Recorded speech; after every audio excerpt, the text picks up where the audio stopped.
I've just started this channel and I'm already doing a non-vintage episode. But this is an interesting one, the Audeze Maxwell.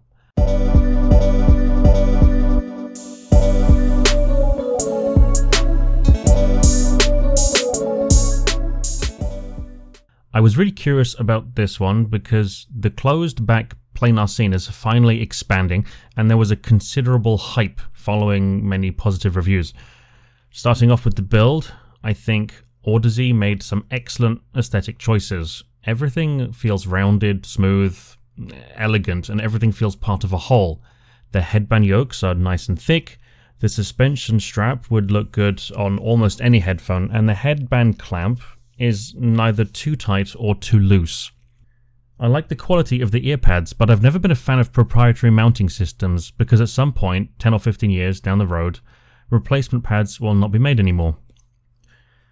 However, my main concern is the execution. I don't know of any headphone that is made up of so many individual plastic parts that does not eventually fail. Let's look at the driver tech. In these headphones are huge 90mm planar drivers. There's no doubt that even after a short audition, it's clear that these are highly resolving, and for their detail alone, do sit well in their price bracket. Let's throw up a frequency response graph. You can clearly see that these have DSP applied. The downward slope follows a very crowd-pleasing downward curve, but those little roller coasters are a classic indication of DSP correction. More on that later. Because this is where things get more complicated. For all the effort that went into shrinking their planar driver tech and putting it into a good-looking frame, this is exactly what's letting it down the most, for two main reasons. Firstly, the weight. For a gaming headset, they are a beastly 490 grams. They have probably around half the driver surface area of the larger LCD series cousins, but they have shed hardly any weight. And secondly, planar drivers never really play well in a closed back form factor. So let's talk about the weight. Not everyone will agree with me, but the primary function of a headphone is something you wear. Its secondary function is to make sound. If it can't fulfill the primary function, as a wearable, it fails. And this is not a headphone that I feel comfortable wearing for extended periods of time. For all its weight, it is also not fully evenly distributed.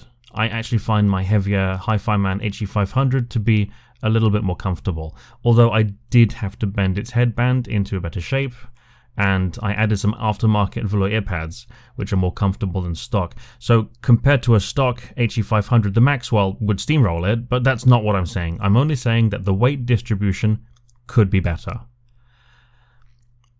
Personally, I think I would much rather use something like the Sartelex DH297-A1DR Plum, which weighs in at 188 grams.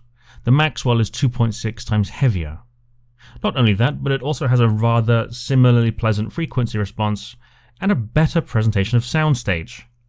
Now let's move on to the main topic, planar drivers in closed back headphones. For me personally, this is actually where the headphone fails the most.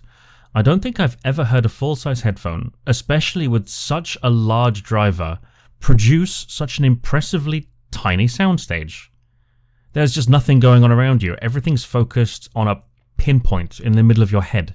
Even when gaming, positional cues are clear. You know when something is to the left or to the right because of the stereo output from the game engine, but the sense of space and distance is very weak. This is something I've noticed with all planar headphones I've used when gaming. Then there's the problem of DSP. To be clear, I don't hate DSP. I think EQ and post-processing tech is great, but in this case, like so many others, it compresses the dynamics ever so slightly. And finally, having such a huge planar driver inside a closed-back headphone creates some of the most aggressive sound pressure I think I've ever experienced. My ears just can't deal with it after 30 minutes or so, or even shorter periods if I'm listening to some bass-heavy music. I think they're the first properly tuned headphone that I find fatiguing. Then, sure, you might be asking yourselves, maybe he just doesn't really understand planar sound very well, or maybe it's just not for him.